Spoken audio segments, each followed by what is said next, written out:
Shalom Bapak Ibu. Sekali lagi shalom. Oke Bapak Ibu, bersyukur, berterima kasih buat kesempatan waktu yang diberi buat Bapak Ibu yang lagi ada di online. Saya juga mengucapkan shalom buat Bapak Ibu sekalian dan buat kita semua di tempat ini. Dan mari Bapak Ibu buka hati ya, sebab hatimu adalah hal yang penting buat Tuhan. Amin Bapak Ibu ya. Ya, sekali lagi Bapak Ibu, neraca timbang Tuhan gak pernah timbang hidup kita dari apa yang nampak di depan mata. Tuhan timbang kehidupan kita bukan dari apa yang kita tampilkan. Neraca timbang Tuhan bukan dari pengalamanmu, bukan dari pengetahuanmu, tapi neraca timbang Tuhan selalu ada di hati. Amin Bapak Ibu. Makanya dengan Tuhan persoalan hati jadi penting. Apapun yang Anda kerjakan tapi tidak lahir dari hati yang tulus, yang murni. Bahkan Alkitab bilang hikmat itu mulainya murninya dulu.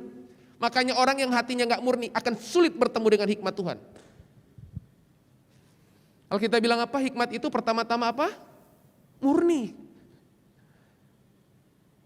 Nah pagi hari ini mari Bapak Ibu, saya berdoa biar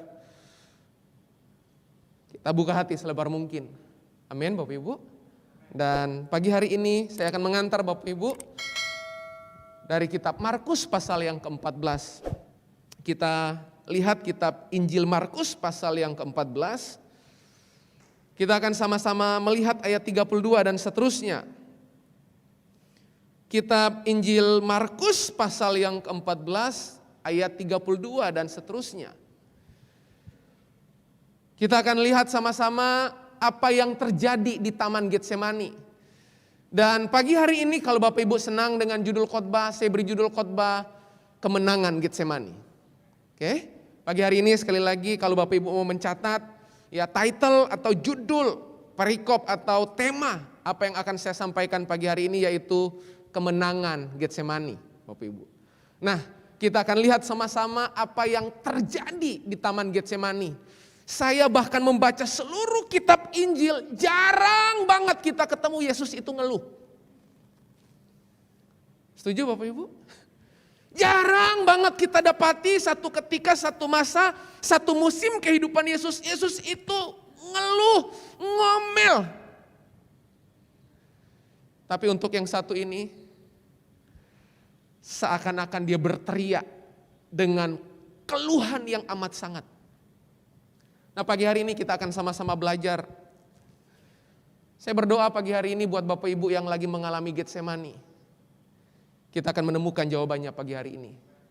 Arti kata Getsemani di Alkitab, tempat pemerasan. Ada yang diperas hari-hari ini hidup Anda Bapak Ibu? Ya. Kata Getsemani di Alkitab itu punya arti tempat pemerasan Bapak Ibu. Nah kita akan lihat apa kunci kemenangan Yesus di Taman Getsemani. Kalau hari-hari ini Bapak Ibu mengalami Taman Getsemani, mengalami Getsemani kehidupan. Mari kita akan pelajari dari kitab Markus pasal 14. Perhatikan ayat 32, saya mulai Bapak Ibu. Ayat 32 dari kitab Injil Markus pasal 14. Lalu sampailah Yesus dan murid-muridnya ke suatu tempat yang bernama Getsemani. Oke, bukan Getsamani ya. Itu dua hal yang berbeda. Getsemani sama Getsamani, ya, dompet beda. Ya, Getsemani. Kata Yesus kepada murid-muridnya. Kata Yesus kepada murid-muridnya, duduklah di sini sementara aku berdoa. Sementara apa? Aku berdoa. Bapak Ibu perhatikan ayat 33. Oke, ayat yang ke-33. Dan ia membawa Petrus, Yakobus dan Yohanes sertanya. Ia sangat takut dan gentar. Perhatikan kata itu kata penting. Kapan Anda lihat Yesus takut? Pernah lihat Yesus takut di kisah yang lain Bapak Ibu? Anda gak akan pernah ketemu. Sebab satu-satunya yang mengekspresikan isi hati, perasaan terdalam Yesus. Di mana dia merasa sangat takut, Alkitab bilang. Cuman di kisah Taman Getsemani. Nah pertanyaannya, Bapak Ibu mungkin berkata gini, dia takut kenapa? Bahkan Bapak Ibu saya mau pindah dulu di ayat 34 sebelum saya masuk poin.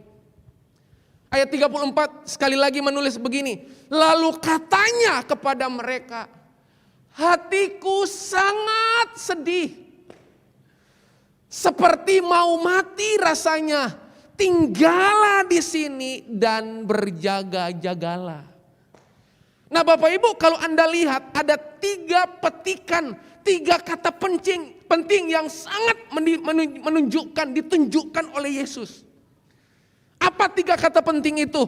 Apa isi emosinya Yesus saat itu? Alkitab berkata pertama sangat takut, yang kedua sangat gentar, yang ketiga sangat sedih. Dalam terjemahan yang lain, Alkitab bilang begini, tekanan yang dia alami itu sampai seakan-akan menguasai kehidupannya, sampai dia sangat amat ketakutan. Bapak Ibu pagi hari ini, pertanyaan saya, apa yang hari-hari ini Anda takutkan? Bapak Ibu, waktu saya merenungkan kisah ini, tiba-tiba Roh Kudus tuntun saya, Tuhan ajar saya hari itu. Bapak Ibu, pertanyaannya, apa yang Yesus takutkan? Apakah Yesus takut mati? Tidak. Sebab sejak awal Yesus bilang, dia akan mengalami penderitaan fisik.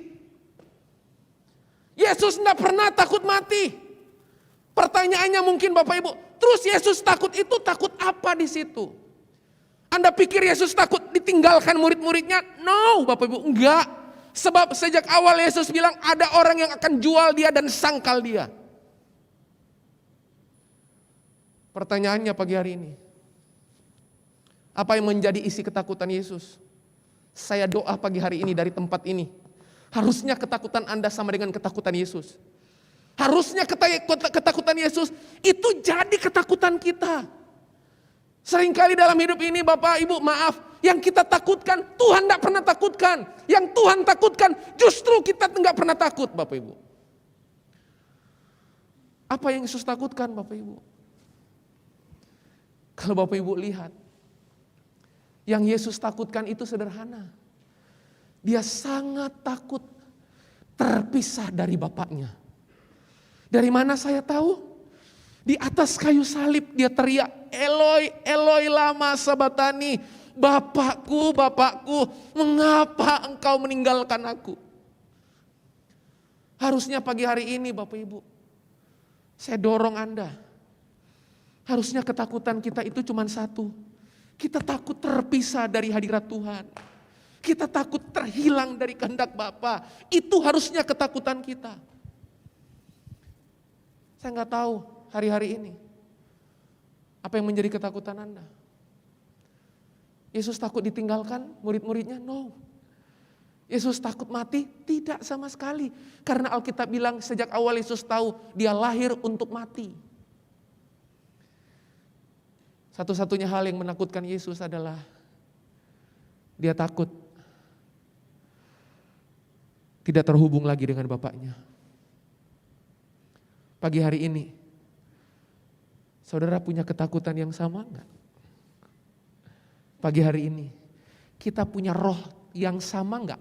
Kita itu takut sampai Daud bilang gini, Tuhan kamu boleh ambil semuanya, asal jangan ambil hadirat-Mu. Kemanakah aku dapat pergi menjauhi roh-Mu? Harusnya itu Bapak Ibu, di waktu-waktu ini. Di waktu-waktu yang gak terduga, di keadaan-keadaan yang sulit.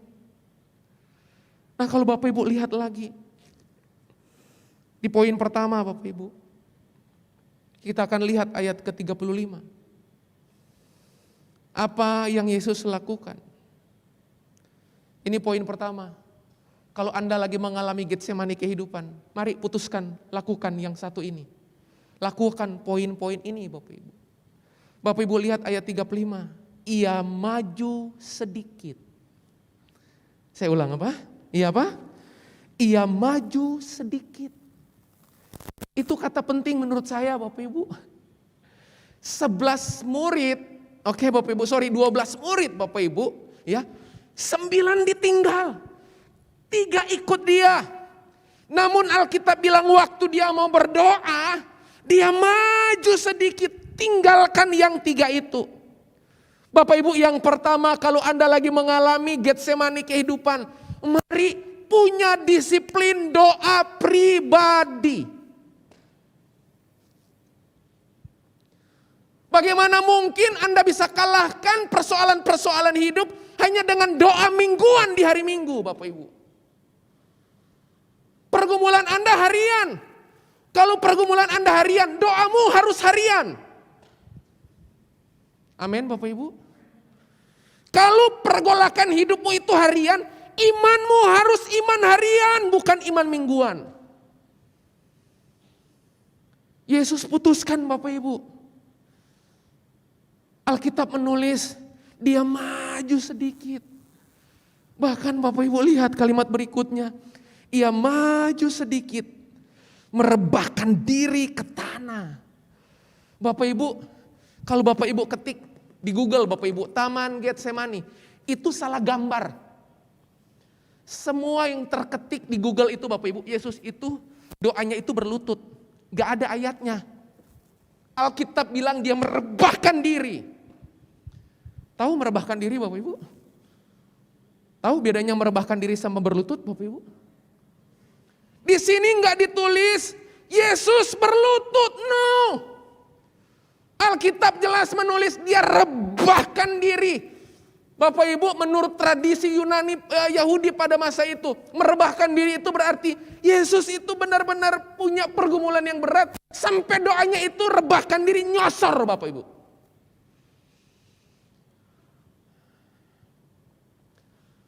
Anda bisa lihat ekspresinya Yesus Bapak Ibu. Betapa mengerikan waktu-waktu Getsemani hari itu. Bapak Ibu lihat lagi. Ia maju sedikit, merebahkan diri kemana? Ke tanah dan apa? Dan berdoa supaya sekiranya mungkin saat itu lalu daripadanya. Bapak Ibu adalah baik Anda berdoa itu dengan kelompok. Adalah baik Bapak Ibu berdoa dengan komsel. Baik Bapak Ibu. Karena Yesus juga ngajak 3 orang. Oke, Petrus, Yohanes, Yakobus. Dia ngajak kelompok kecilnya Bapak Ibu. Tapi jangan sampai Anda berpikir kalau udah doa secara korporat, Anda melupakan doa disiplin doa pribadi. No Bapak Ibu. Yesus putuskan maju sedikit. Itu artinya apa? Bagi Yesus doa itu private, doa itu pribadi. Sebab banyak orang Kristen hari ini Bapak Ibu punya nyali besar berdoa di keramaian. Rame-rame gak kerasa. Tapi begitu private room, apa Bapak Ibu? Kita gak betah. Bapak Ibu, saya cuma mau mengingatkan pagi hari ini. Hal yang pertama yang harus Anda putuskan. Mari. Waktu Anda mengalami Getsemani kehidupan. Hampiri Tuhan dalam doa-doa pribadimu. Orang yang doa tajam kehidupannya. Orang yang doa selalu nangkap maksud Tuhan. Orang yang doa tidak akan pernah bingung. Orang yang doa tajam melihat situasi, Bapak Ibu. Nanti saya akan buktikan apa dampak doa Yesus. Bahkan Alkitab bilang dia berdoa itu sampai 3 kali di taman itu di waktu itu. Jadi udah doa amin, samperin murid-muridnya, balik lagi, doa lagi amin, samperin lagi, sampai 3 kali Bapak Ibu.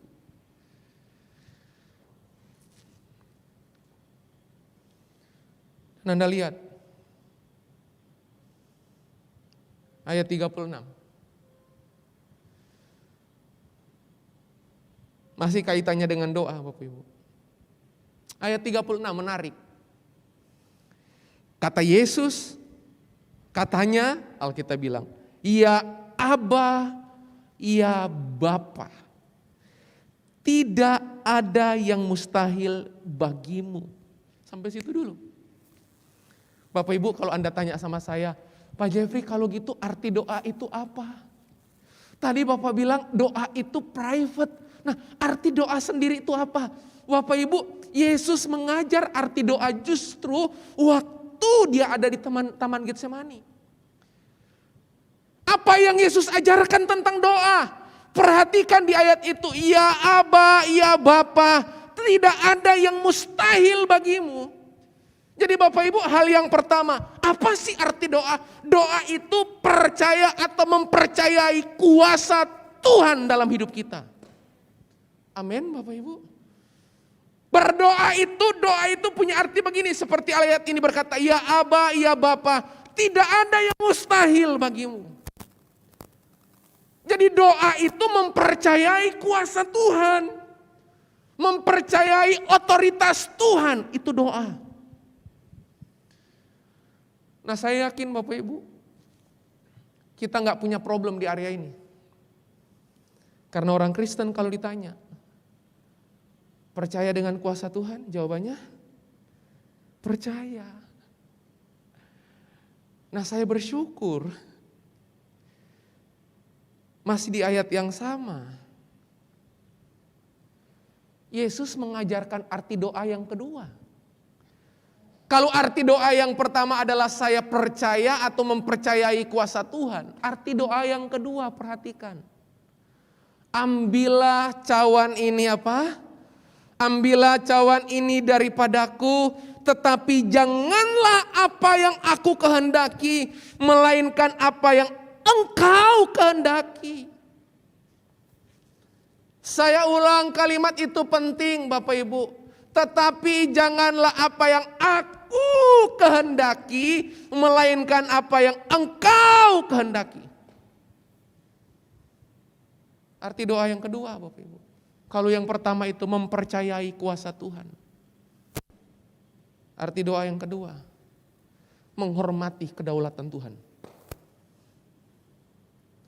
Bapak Ibu pilih yang mana kalau dikasih pilihan? Yang di YouTube, saya yakin Bapak Ibu, kita akan selalu milih yang bagi Tuhan gak ada yang mustahil, amin, amin Bapak Ibu. Tapi kita mesti dilatih, umat Tuhan juga mesti dilatih. Mari belajar hormati kedaulatan Tuhan atas hidup Anda. Dan agenda Tuhan tidak selalu mujizat. Pernah berdoa Tuhan gak nyatakan mujizat?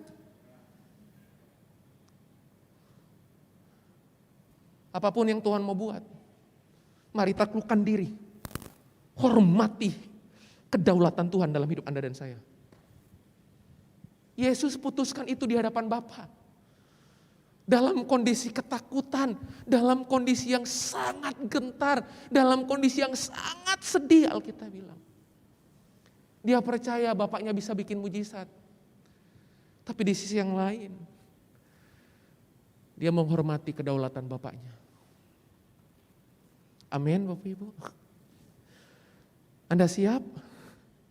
Di tengah-tengah Anda berdoa Bapak Ibu, mungkin sampai Anda berdoa, Anda gak terima mujizat Bapak Ibu. Tapi saya mau kasih tahu, saya mau ulang kalimat saya. Agenda Tuhan tidak selalu mujizat. Amin Bapak Ibu. Agenda Tuhan itu ada yang jauh lebih besar dari hanya sekedar mujizat demi mujizat. Anda hormati gak kedaulatan Tuhan? Pak, Bu, orang yang bisa menghormati Tuhan adalah orang yang telah selesai dengan dirinya sendiri. Tidak mungkin Anda bisa sampai di titik seperti Yesus. Kalau boleh cawan ini lalu daripadaku, Alkitab bilang ayat 36, melainkan bukan apa yang aku kehendaki, tapi yang Engkau kehendaki. Di situ udah sangat terlihat Bapak Ibu. Yesus itu enggak ngotot dengan kemauannya dia. Bapak Ibu, seringkali maaf, kita paksa kuasa Tuhan untuk memenuhi kemauan kita. Kita paksa kuasa Tuhan untuk melakukan apa yang kita mau, Bapak Ibu. Berbeda dengan Yesus. Dia tahu kehendak Bapaknya. Nah Bapak Ibu, Lihat lagi ayat 37. Bapak Ibu lihat ayat 37. Setelah itu ia datang kembali dan mendapati ketiganya sedang tidur. Dan ia berkata kepada Petrus, Simon, sedang tidurkah engkau? Tidakkah engkau sanggup berjaga-jaga 1 jam? Bapak Ibu lihat ayat 38. Ini poin kedua saya. Berjaga-jagalah dan berdoalah supaya kamu jangan jatuh ke dalam pencobaan. Roh memang penurut, tetapi daging lemah. Yang kedua, Bapak Ibu. Yang kedua, dengar baik-baik. Sementara Anda berdoa, menantikan kehendak Tuhan dalam hidup Anda, Bapak Ibu, Alkitab menulis begini. Berjaga-jaga dan berdoa supaya kamu jangan jatuh ke dalam pencobaan. Bapak Ibu tahu enggak? Kurangnya kita berdoa, kita gampang jatuh dalam pencobaan. Makanya orang yang rajin berdoa, orang yang tekun berdoa, dia tidak pernah memberikan diri, menyerahkan diri, mengikuti seluruh keinginan-keinginan, Bapak Ibu. Bedanya ujian dan pencobaan sederhana. Ujian bawa Anda naik, pencobaan bawa Anda tergoda. Saya ulang Bapak Ibu, ujian bawa Anda naik, pencobaan bawa Anda tergoda, keinginan daging Anda dipuaskan. Makanya Bapak Ibu, apapun yang Anda dapat dalam doa, Anda mesti jaga dengan doa. Amin Bapak Ibu. Mesti kita jaga dengan doa sebab Alkitab bilang berjaga-jaga dan berdoalah supaya kamu jangan jatuh ke dalam pencobaan. Berarti Yesus udah tahu sejak awal kita gampang jatuh kalau kita nggak doa, kita gampang terlelap, kita gampang tergoda kalau kita nggak terkoneksi dengan Tuhan. Itu penting Bapak Ibu.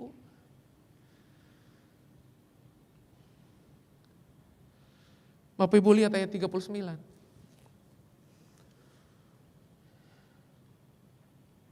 Lalu Yesus pergi lagi dan mengucapkan doa yang itu juga. Saya baca ayat ini, saya tertarik loh Bapak Ibu. Lalu Yesus pergi lagi. Pergi kemana Bapak Ibu? Dia tinggalkan lagi murid-muridnya. Yang tadi Alkitab berkata, ia maju sedikit. Dia tinggalkan lagi murid-muridnya, dia datang lagi berdoa dan mengucapkan doa yang sama.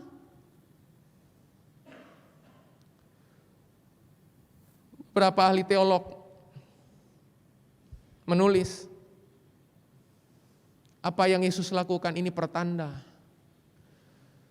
dalam kapasitas dia sebagai seorang manusia.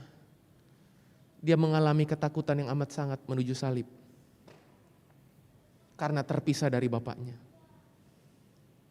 Bapak Ibu, lalu ia pergi lagi dan mengucapkan doa yang itu juga.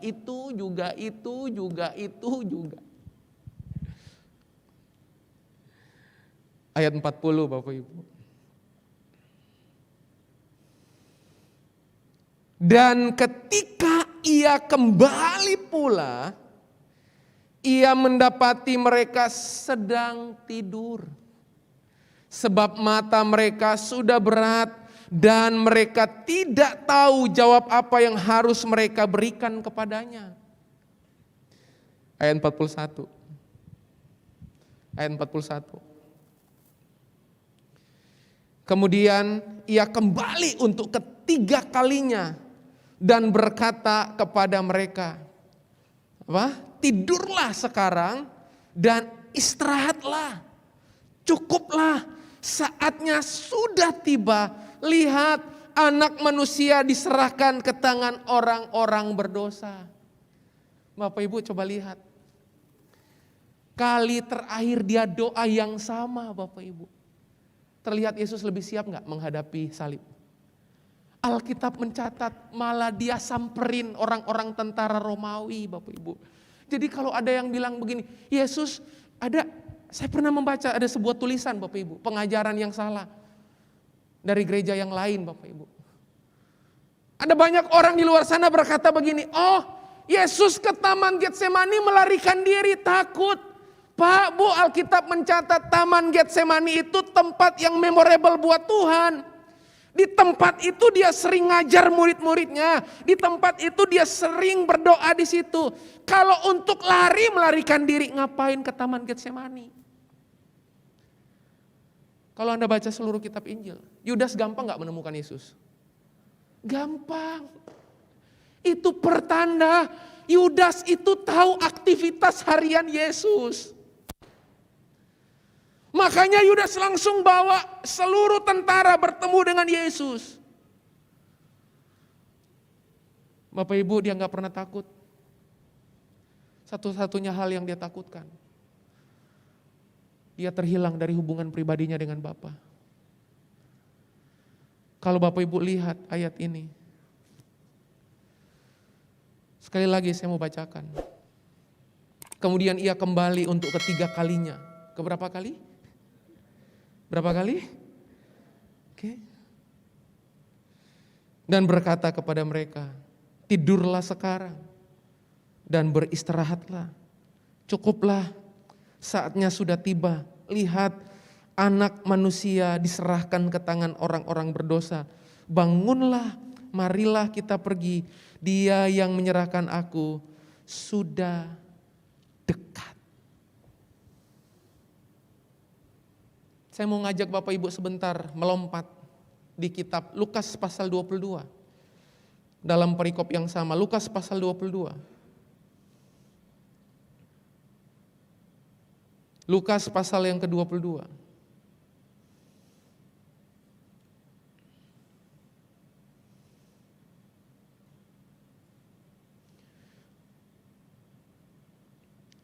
Bapak Ibu, lihat Lukas pasal 22 ayat 39 sampai 46.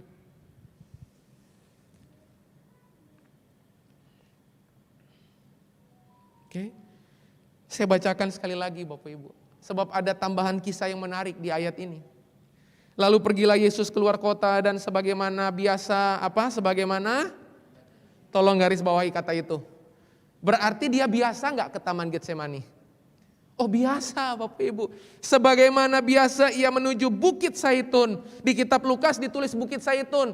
Yang notabene Bukit Zaitun itu adalah tempat di mana Yesus berdoa. Taman Getsemani juga ada di situ Bapak Ibu. Murid-muridnya juga mengikuti dia. Ayat 40, setelah tiba di tempat itu ia berkata kepada mereka, berdoalah supaya kamu jangan jatuh ke dalam. Berarti orang yang gak berdoa mudah jatuh dalam. Nah itu aja Bapak Ibu.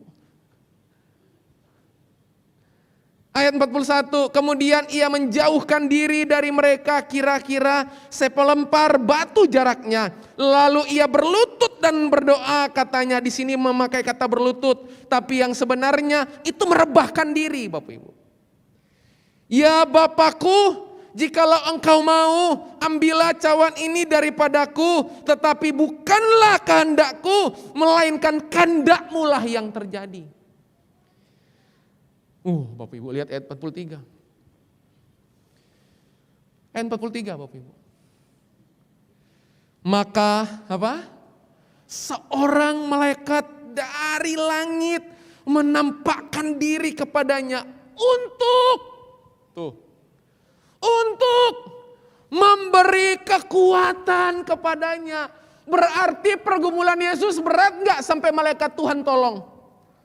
Berat Bapak Ibu. Dalam kapasitas sebagai manusia, dia ngalamin goncangan yang begitu hebat Bapak Ibu. Sampai Bapak utus malaikat hanya untuk memberi kekuatan. Kita lihat lagi Bapak Ibu. Coba lompat lagi, Matius pasal 26. Saya akan selesai Bapak Ibu, Matius pasal 26. Pemain musik bisa bantu, saya akan selesai. Matius pasal 26.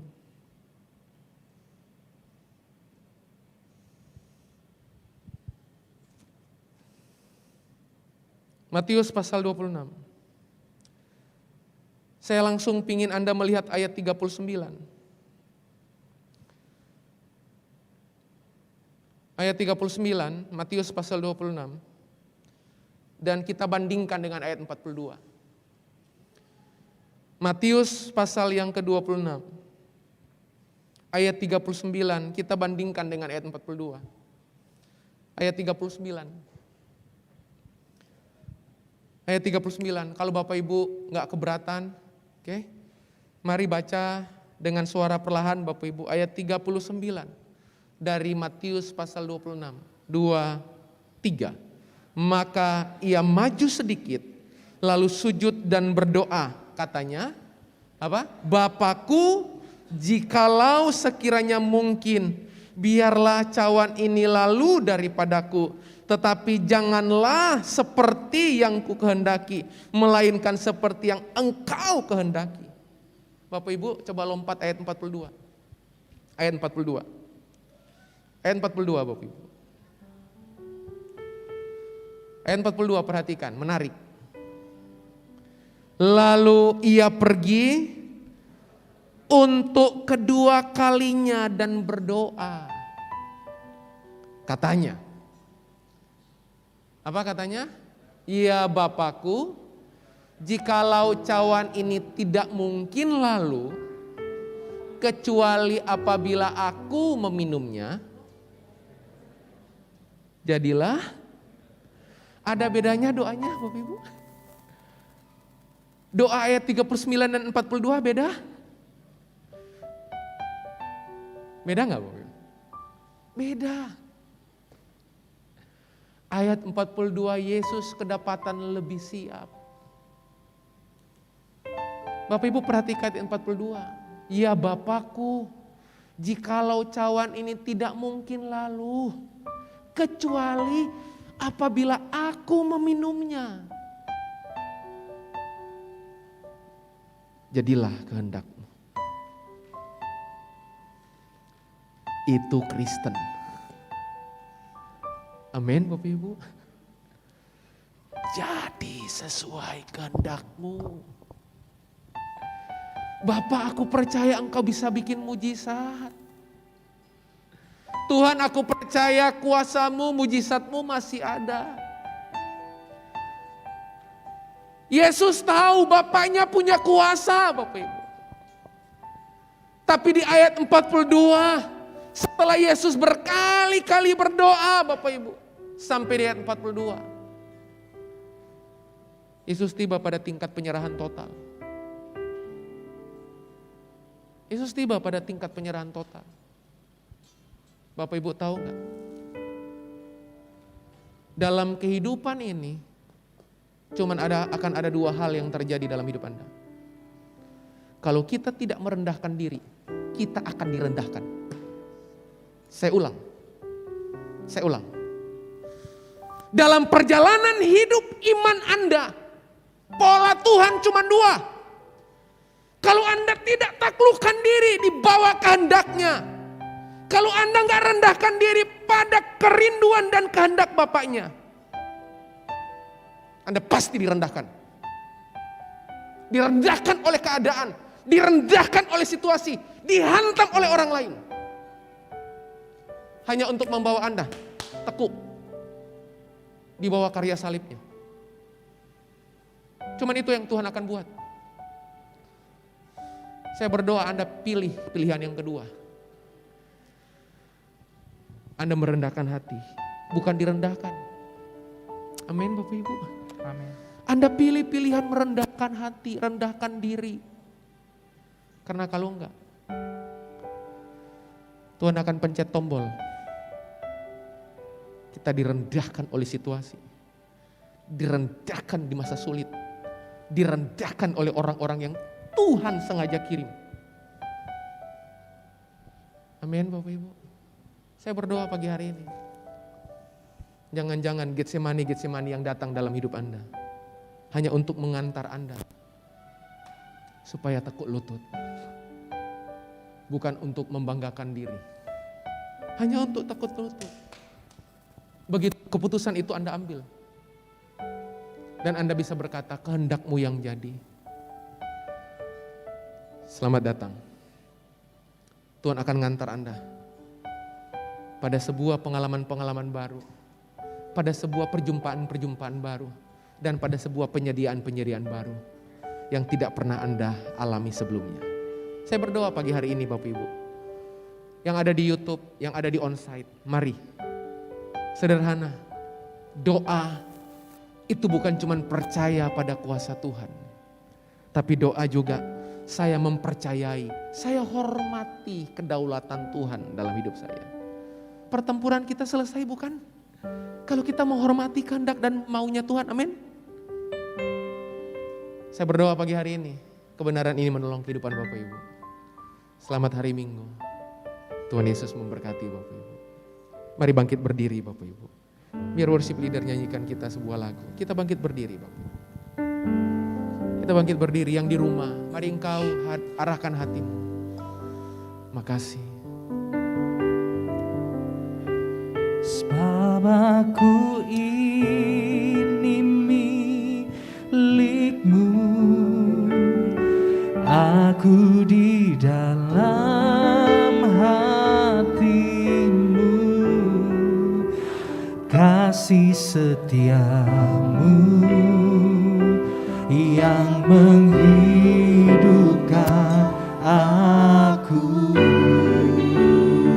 Sebab aku ini milikmu, sebab aku ini milikmu, tak ku pertahankan hidupku, biar kehendakmu kerjakanlah. Mari sekali lagi Bapak Ibu. Yes ya. Sebab aku ini milikmu, aku di dalam hatimu, kasih setiamu yang menghidupkan aku. Sebab aku ini milikmu Tuhan, sebab aku ini milikmu, tak ku pertahankan hidupku, biar kehendakmu kerjakanlah dalamku. Bapak, kami berdoa pagi hari ini, biar lagu ini menjadi doa kami di hadapan Engkau pagi hari ini. Dimanapun kami berada pagi hari ini, Tuhan, bahwa kami sadar sesadar-sadarnya bahwa kami mesti takluk menghormati kedaulatan Bapa dalam hidup kami. Bahkan seluruh upaya kami, bahkan seluruh kepercayaan kami mempercayai kuasa Tuhan dalam hidup kami. Ya, kami percaya Engkau Allah yang berkuasa. Kami gak pernah meragukan itu terjadi dalam hidup kami. Itu terbukti dalam hidup kami. Tapi ajar kami juga menghormati kedaulatan Tuhan dalam hidup kami. Bantu kami Roh Kudus. Seringkali kami paksa, seringkali kami maunya keinginan kami yang terpenuhi. Tapi pagi hari ini kami belajar, bahkan di Taman Getsemani pun Engkau punya kuasa mengubah keadaan. Amin. Tapi Engkau putuskan takluk di bawah kehendak Bapakmu. Kami mau belajar menaklukkan hidup kami, menaklukkan diri kami, menaklukkan ego kami. Karena seringkali yang bikin sulit bukan karena Tuhan gak mau bekerja, bukan karena Tuhan gak mau bertindak. Yang menjadi sulit adalah kami gak mau merendahkan diri kami. Hari ini kami menghormati kedaulatan-Mu, kami menghormati kehendak-Mu dalam hidup kami. Berkati umat-Mu. Kami yang sudah mendengarkan firman-Mu Tuhan, bantu kami Roh Kudus, biar kebenaran ini kami hidupi dalam keseharian kami. Hamba-Mu berdoa biar ada kekuatan berlimpah-limpah, anugerah Tuhan turun tercurah atas setiap kehidupan kami. Amin. Sehingga kami melewati Getsemani kami. Dan kemenangan demi kemenangan kami alami dalam hidup kami. Terima kasih Bapak, kami bersyukur buat pagi hari ini. Berkati kami yang di online, berkati kami yang di onsite Tuhan. Hanya di dalam nama Yesus kami sudah berdoa, kami mengucap syukur bersama berkata amin, amin. Silakan.